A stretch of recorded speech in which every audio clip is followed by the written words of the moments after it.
तो आज का हमारा वर्ड है प्रोलॉग। सबसे पहले ये एक नाउन है, यानी कि एक संज्ञा। और इसका मतलब क्या है? बिल्कुल सिंपल है। ये किसी भी कहानी, नाटक या कविता की प्रस्तावना या भूमिका होती है।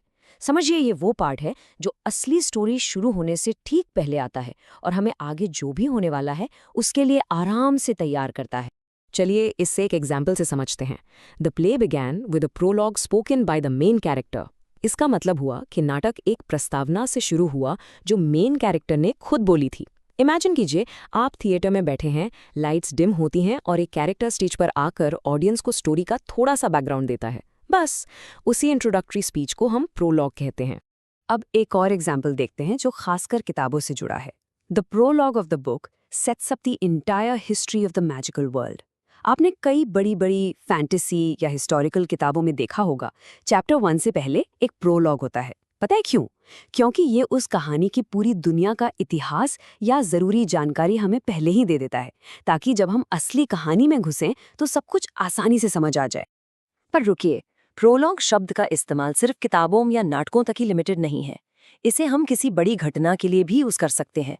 जैसे इस सेंटेंस को देखिए, the initial skirmishes were a prologue to a much larger conflict।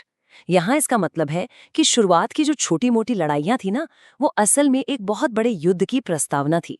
मतलब उन छोटी घटनाओं ने ही इशारा दे दिया था कि आगे कुछ बहुत बड़ा होने वाला है।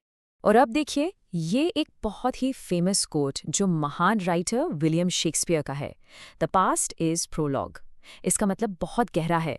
इसका मतलब है कि जो कुछ भी हमारे अतीत में यानी पास्ट में हो चुका है, वो हमारे भविष्य के लिए एक स्टेज सेट करता है। कितनी खूबसूरती से ये लाइन बताती है कि हमारा आज और आने वाला कल कहीं ना कहीं हमारे बीते हुए कल से ही जुड़ा होता है। चलिए, अब प्रोलॉग के कुछ सिनोनिम्स यानी इससे मिलते जुलते शब्दों को भी देख लेते हैं। ये हैं इंट्रोडक्शन, प्रीफेस, फॉरवर्ड और प्रिएम्बल।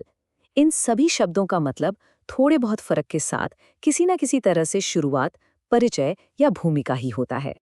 और अब आते हैं एंटोनिम्स पर, यानी इसके ऑपोजिट या विपरीत शब्द। ये हैं इपिलॉग, कंक्लूजन और आफ्टरवर्ड।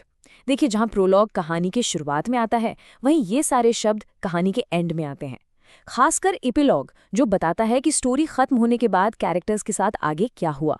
तो बस इतना याद रखिए, प्रोलॉग शुरुआत है और इपिलॉग अंत है।